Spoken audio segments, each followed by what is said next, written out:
নমস্কার বন্ধুরা, আজকে তোমাদের যে গল্পটি শোনাতে এসেছি গল্প সমাহার অ্যাপ থেকে নেওয়া মাছ।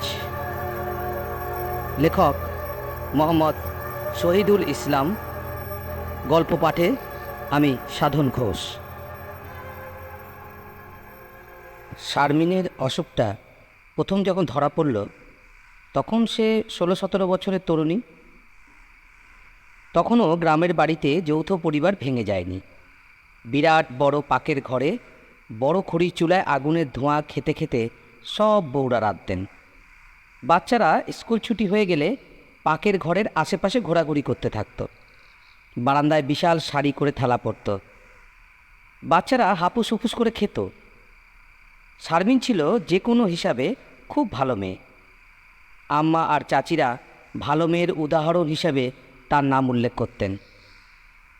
ম্যাট্রিক পাসের পরে ঘরে বসে রান্না সেলাই করার হাত পাকাচ্ছিল আর পাত্রপক্ষের সামনে বসছিল। বালিশের কাভারে সেলাই করা তার ফুলের নকশা যেমন তার আম্মাকে গর্বিত করত, তেমনি বসার ঘরের সাজিয়ে রাখা তার সেলাই করা কাবা ঘরের সূচিকর্ম পাত্রপক্ষকে দেখানো ছিল অবধারিত। পরপর 2 বার পাত্রপক্ষকে নাকচ করে দেওয়া সেই আমলের লোকেদের জন্য দুঃসাহসিক কাজ, কিন্তু তার আদরের সন্তানের জন্য তার বাবা সেই কাজটাই করলেন। একজনের বয়স বেশি, অন্যজন এক বউকে তালাক দেওয়ার পাত্র। তার বাবা সেই ঘরে মেয়ে বিয়ে দেবেন না। ঠিক এমন সময় তার অসুখটা ধরা পড়ে। তাদের বিশাল বাড়ির পিছনে পাকের ঘরের পাশে বটি পেতে বসে মাথা নামিয়ে মাছ কুটছিল শারমিন। হঠাৎ করে তার মেজো চাচি এসে দাঁড়িয়ে কি যেন দেখে আকাশ ফাটিয়ে দিলেন এক চিৎকার। চিৎকার শুনে সবাই ছুটে এলো। সেই অপার্থিব দৃশ্য দেখে সবার ভয়ে প্রাণ বেরিয়ে যাওয়ার জোগাড়। বটির নিচে কাটা মাছ রাখার জন্য থালা পাতা আছে, কিন্তু সেই থালা শূন্য। শারমিন তখন কচকচ করে কাঁচা মাছ চিবিয়ে খাচ্ছে।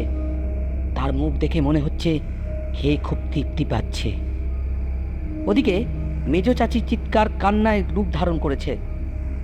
চেঁচামেচির শব্দ শুনে শারমিনের আম্মা আর চাচিরা চলে এসেছে। শারমিনের মা এসে দাঁড়িয়ে চোখ কপালে তুলে বললেন, শারমিন, ও কি, তুই কাঁচা মাছ খাস ক্যারে? শারমিন তখনও খুব মন দিয়ে গ্রাসে গিলতে থাকে।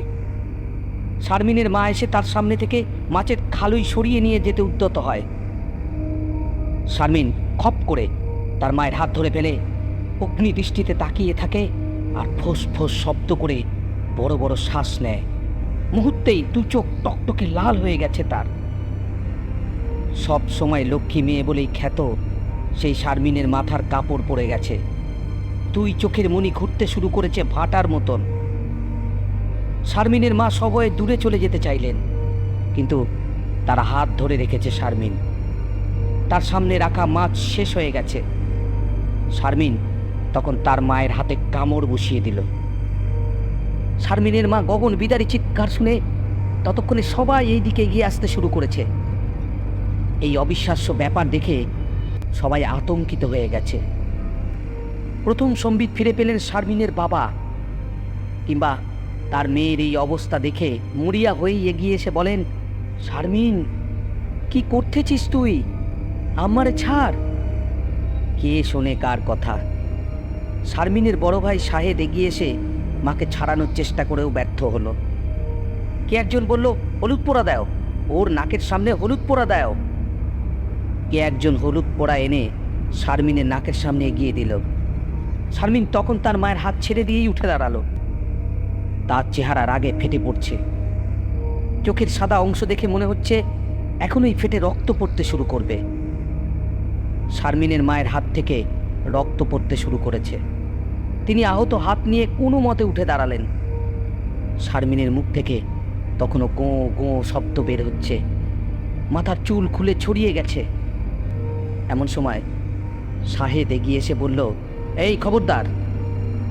শারমিনের কোনো ভাবান্তর ঘটে না তাতে। শাহেদ এদিক ওদিক তাকিয়ে পাকের ঘরে ঢুকে বড় একটা খড়ি হাতে নিয়ে এগিয়ে আসতে শুরু করে দেয়। শারমিনের দিকে। শারমিন তখনও দাঁড়িয়ে আছে, গো গো শব্দ করেই যাচ্ছে। শাহেদ তার চুলের মুঠো করে ধরে পিঠের উপর চেলাকাটের আঘাত করতেই শারমিন চিৎকার করে কেঁদে উঠে বলল, কি হয়েছে? আমারে তুই মারুস কেন ভাই? পুরো স্বাভাবিক গলা। দেখা গেল তার একটু আগের ঘটনা কিছুই মনে নেই তার।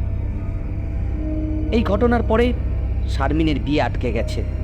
পাড়া প্রতিবেশী সবার মুখে মুখে ছড়িয়ে গেছে সেই ঘটনা। সবাই আফসোস করে, আহারে এত ভালো আছিল ছেলেটা, সময় মতো বিয়া দিয়া দিলে তো আর পেটটুনিটা আইলয় না। হ্যাঁ, পেটটুনি ছাড়া আর কি? এমন করে কাঁচা মাছ চিবিয়ে খেয়ে ফেলতে পারে আর কে? তবে তাদের গলায় আফসোসের সঙ্গে যুক্ত হয়ে যায় চাপা একটা আনন্দ। শারমিনের বাবার মধ্যে মেয়ে নিয়ে যে অহংকার ছিল তা চূর্ণ হয়ে গেছে। এই ঘটনার পরে শারমিনকে খুব একটা ঘর থেকে বের হতেও দেয়া হতো না। এর মধ্যে একদিন শারমিন আবারও ধরা পড়ে গেল। কোন ফাঁকে ঘর থেকে বের হয়ে পাকের ঘরে ঢুকে কড়মড় করে কাঁচা মাছ চিবিয়ে খাচ্ছে। এবার আর কোনো ঝুঁকি না নিয়ে শাহেদ তার চুলের মুঠো ধরে টেনে নিয়ে যায় দোতলায়। বোনকে ঘরে ঢুকিয়ে দরজা বন্ধ করে তালা দিয়ে রাখলো শাহেদ। শারমিন তখন কর্কশ গলায় চিৎকার করে অশ্রাব্য ভাষায় গালি দিচ্ছে। শারমিন ওই ঘরেই বন্দি থাকলো 2 দিন। শারমিনের মা 2 দিন ধরে পানিও স্পর্শ করলেন না। মেয়ের এই অবস্থা, মেয়েকে না খাইয়ে রেখে নিচে কিভাবে খাওয়া যায়? 2 দিন ধরে বারবার শাহেদ সেই ঘরের দরজার সামনে দাঁড়িয়ে রইল। ভেতর থেকে শুনতে পাওয়া যায় শারমিন তখনও বিজাতীয় হুম হুম করে শব্দ করছে। 2 দিন ধরে বাড়িতে মাছও আনা হয় না। অবশেষে 2 দিন পরে হাটবারে ছোট মাছ আনা হয়েছে। শারমিনের ছোট চাচি মাছ নিয়ে পুকুর ঘাটে চালুনি দিয়ে ধুয়ে আনতে গেছে। শারমিনের কয়েকজন চাচাতো ভাই বোন তখন পুকুরে গোসল করছে। শারমিনের ছোট চাচি ঘাটলায় বসে মাছগুলো ধুয়ে নিয়ে গেল। চালুনির ফুটো দিয়ে গোটা কয়েক কেচকি মাছ পিছলে পড়ে গেল ঘাটের সিঁড়ির ধাপে। এদিকে 2 দিন ধরে বন্ধ থাকার কারণে শারমিনের আর কোনো সারা শব্দ শুনতে পাওয়া যাচ্ছে না। শারমিনের মাও না খেয়ে নেতিয়ে পড়েছেন। শাহেদ আর সহ্য করতে না পেরে দোতলার ঘর খুলে দিয়ে শারমিনকে মুক্ত করে দেয়। ঘর থেকে বের হয়েই এক ছুটে আলুথালু চলে সিঁড়ির দিকে দৌড়ে গেল শারমিন। কেউ ধরার আগেই ছুটে চলে গেল পুকুর ঘাটে। সবাই সবয়ে দূর থেকে দেখল পুকুর ঘাটের সিঁড়ির ধাপে পড়ে থাকা মাছগুলো 2 হাতে তুলে নিয়ে অস্থির হয়ে মুখে পড়ছে শারমিন। দোতলার ঘরে বন্ধ থাকা অবস্থায় শারমিন ওই পুকুর ঘাটে পড়ে থাকা মাছগুলোর কথা জানলো কিভাবে? শারমিন যখন ঘাটলার সিঁড়িতে বসে বুভুক্ষুর মতো মাছ চিবিয়ে খাচ্ছে, তখন কে একজন বলল, ওই খাড়ায় আছোস কেন? পাগলারে খবর দে কেউ। শারমিন টকটকে লাল চোখ তুলে তাকালো। উপস্থিত জনগণ ভয়ে একটু পিছিয়ে গেল। অবশেষে বেশ কিছুক্ষণ পরে পাগলা ওঝাকে খবর দিয়ে আনা হলো। ওঝা হলেও তার অন্য অনেক ধরনের কাজ করতে হয়। ওঝাগিরি করে যথেষ্ট আয় হয় না বলে সে অন্য মানুষের জমিতে বর্গা চাষি হিসেবেও কাজ করে। কামরূপ কামাখ্যা থেকে ভূত তাড়ানো শিখে এসেছে বলে দাবি করে। পাগলা ওঝা বাড়িতে পা দিয়েই চমকে উঠল। শারমিন কোথায়? সে সরাসরি পুকুর ঘাটে এসে উপস্থিত হলো। শারমিন তাকে দেখেই উঠে দাঁড়িয়ে পড়ল। কমকমে গলায় বলল, ভালো চাস তো বাড়িতে যা, বলে ঘাটটা থেকে উঠে দাঁড়িয়ে বাড়ির দিকে এগিয়ে যেতে শুরু করে দেয় শারমিন। পাগলা ওঝা এত সহজে দমে যাবার পাত্র নয়। পুকুর ঘাটে আসার আগে সে উঠোনে বড় আগুন করতে বলে এসেছে। পাগলা ওঝা কিছুক্ষণ সময় শারমিনের দিকে তাকিয়ে থাকে, তারপর আবার উঠোনে গিয়ে তার সাথে ঝোলা ব্যাগ থেকে বের করে আনে একটা মাটির মালসা। সেখানে কি কি জানি ছিটিয়ে দিয়ে একটা পাটখড়ি চেয়ে নিল সে। উঠোনে বড় আগুন করা হচ্ছে। একটা পাটখড়ি দিয়ে সেখান থেকে আগুন নিয়ে মাটির মালসায় আগুন ছোঁয়াতেই টপ করে আগুন জ্বলে উঠল। তারপর আবার সেই ব্যাগ থেকে কিসের একটা গুঁড়ো বের করে আগুনে খানিকটা ছিটিয়ে দিতেই পুনকা পুনকা ধোঁয়া বেরোতে শুরু করে দেয়। উপস্থিত সবাই অবাক হয়ে দেখল সেই ধোঁয়ার কুণ্ডলীর রং নীল। সেই নীল রঙের ধোঁয়ার দিকে তাকিয়ে পাগলা ওঝা আফসোসের সুরে বলল, লক্ষণ ভালো না, লক্ষণ খুব খারাপ। মাটির মালসায় করে সেই নীল রঙের ধোঁয়ার আগুন এনে শারমিনের দিকে এগিয়ে আসতে থাকে পাগলা ওঝা। তার দিকে তাকিয়ে হঠাৎ করেই শারমিন তখন উঠে দাঁড়িয়ে প্রাণপণে ছুটে গিয়ে দরজা দিয়ে বেরিয়ে যাওয়ার চেষ্টা করে, কিন্তু তাকে ধরে ফেলে লোকজন। উঠোনে বড় একটা চেয়ার নেওয়া হয়েছে, শারমিনের দাদার চেয়ার, ভারী মজবুত হাতলওয়ালা।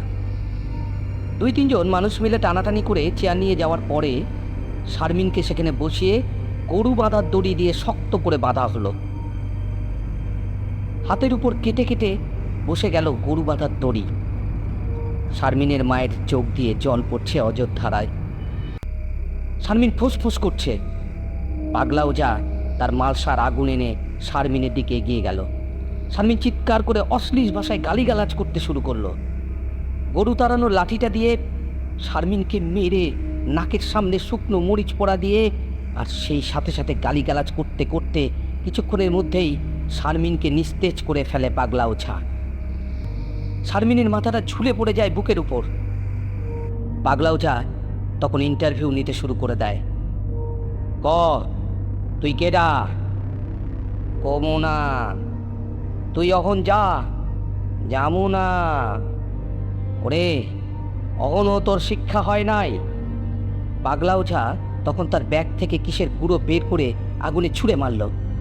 শারমিন গগন বিদারী চিৎকার করে বলল, যাইতাছি যাইতাছি। যাবি যে বুঝুম কেমনে? ওই কলসিটা দাঁতে কামড়াইয়া দরজার বাইরে লইয়া যা। যে চেয়ারটা টেনে তুলতে 2-3 জন মানুষ মিলে গলদঘর্ম হয়ে যায়, শারমিন অনায়াসে সেই চেয়ার সহ উঠে দাঁড়িয়ে পড়ল। সবাই তাকে দেখে অস্ফুট স্বরে চিৎকার করে ওঠে। শারমিনের শরীরে তখন যেন ওষুধের শক্তি ভর করছে। চেয়ার সহই হেঁটে হেঁটে গিয়ে সে পানি ভর্তি কলসিটা দাঁত দিয়ে কামড়ে তুলে নিয়ে রওনা দিল গেটের দিকে। কিন্তু সেই দরজা পর্যন্ত যাওয়ার আগেই শারমিন আপা জ্ঞান হারিয়ে মাটিতে পড়ে গেল। দাঁত থেকে কলসি পড়ে উঠোন ভিজে একেবারে কাদা কাদা হয়ে গেল। শারমিন মাটিতে পড়ে আছে মুখ থুবড়ে। তার পিঠের উপর চেয়ার তখনও শক্ত করে বাঁধা। মারের চোটে নাক মুখ থেকে রক্ত পড়ছে। উঠোনের পানিতে মিশে যেতে থাকে শারমিনের রক্ত। পাগলা ওঝা তখন হতাশ ভঙ্গিতে বলল, আমি পারলাম না কর্তা, এইটা আমার ক্ষমতার বাইরে। ঠিক তখন মাগরিবের আজান দিতে শুরু করেছে। কর্কশ শব্দে ডাকতে ডাকতে উড়ে যাচ্ছে কয়েকটা কাক। উঠোন জুড়ে সবার নীরবতা খান খান করে দিয়ে শারমিনের মা চিৎকার করে কেঁদে উঠে বললেন, হায় রে, আমার সেরিটা মইরা যাইব, আমার সেরিটারে চেয়ারের নিচেতে বাইর কর কেউ। এই কথার সম্বিত ফিরে এলো সবার। 2-3 জন মানুষ মিলে টানাটানি করে চেয়ারের সঙ্গে বেঁধে রাখা দড়ি কেটে চেয়ার তুলে নিয়ে গেল শারমিনের উপর থেকে। শারমিন তখনও সংজ্ঞাহীন অবস্থায় উঠোনে উপুর হয়ে পড়ে আছে। আজ আমার গল্পের এখানেই সমাপ্তি। গল্পটি যদি ভালো লেগে থাকে অবশ্যই লাইক অ্যান্ড শেয়ার করবে। এইরকম আরও গল্প শুনতে আমার চ্যানেলটিকে অবশ্যই সাবস্ক্রাইব করবে।